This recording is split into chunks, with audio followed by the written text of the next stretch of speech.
പെരിയ ഇരട്ടക്കൊലക്കേസിൽ ഉദുമ മുൻ MLA KV Kunhiraman ഉൾപ്പെടെ 14 പ്രതികൾ കുറ്റക്കാർ. 1 മുതൽ 8 വരെയുള്ള പ്രതികൾക്കെതിരെ കൊലപാതകം, ഗൂഢാലോചന കുറ്റങ്ങൾ തെളിഞ്ഞു. 10 പ്രതികളെ കോടതി വെറുതെ വിട്ടു.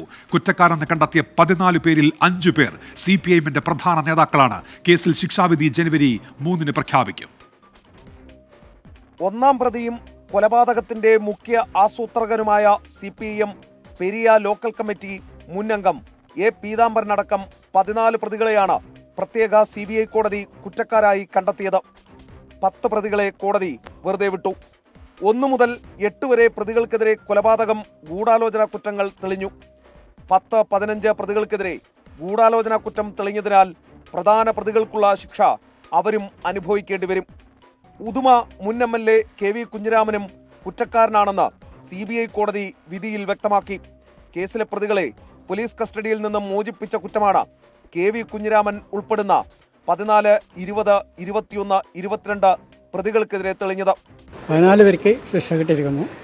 എന്നുവെച്ചാൽ അതിൽ സന്തോഷം പ്രകടിപ്പിക്കുന്നു. പക്ഷേ ഗൂഢാലോചനയിൽ പങ്കെടുത്ത എല്ലാവർക്കും കിട്ടുമെന്നാണ് നമ്മൾ പ്രതീക്ഷിച്ചത്. എല്ലാവരും കിട്ടില്ല. ഇപ്പോൾ കിട്ടിയത്തേക്കെല്ലാം സന്തോഷമുണ്ട്. കോടതി വിധി നല്ല സന്തോഷമാണ്. കേസിൽ ക്രൈംബ്രാഞ്ച് പ്രതി ചേർത്ത 14 പേരിൽ 10 പേരും CBI പ്രതി ചേർത്ത 10-ൽ 4 പേരും ശിക്ഷിക്കപ്പെട്ടിട്ടുണ്ട്.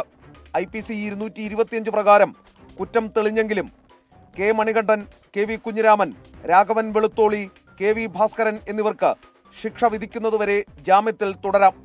കേസ് CBI കെട്ടിപ്പൊക്കിയ കഥയാണെന്നും ഗൂഢാലോചനാവാദം പൊളിഞ്ഞെന്നും പ്രതിഭാഗം അഭിഭാഷകൻ CK ശ്രീധരൻ. ആ കഥ CBIയുടെ കഥ കെട്ടിച്ചമച്ച കഥയാണ് എന്നുള്ള നിലയിലല്ലേ ഇപ്പോൾ അതുമായി ബന്ധപ്പെട്ട് 16, 17, 18, 19 പ്രതികളെ എല്ലാവരെയും വെറുതെ വിട്ടുകൊണ്ടിരുന്നപ്പോൾ കോടതി വിധി പ്രസ്താവിച്ചിട്ടുള്ളത്.